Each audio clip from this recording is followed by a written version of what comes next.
Hi friends, this video shows how to download and install software update or firmware update. First you go to settings. Select settings icon from top right corner. Select device preferences. Go to about. Under about here we can see version.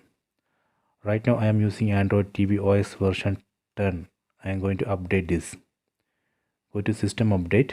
Select this option. Now it's checking for update. Please wait. Okay, done. It shows new update available. Version of new update is Android TV OS version 12.1.1. Size of the update is 76862 MB. On right side you can see one download button. Select that button. That way we can download and install this update into this TV.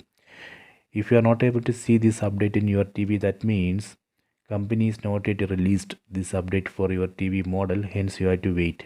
You have to keep checking this. Once this is available, then you would be able to download and install this update into your TV. I hope you have enjoyed this video. Please check it.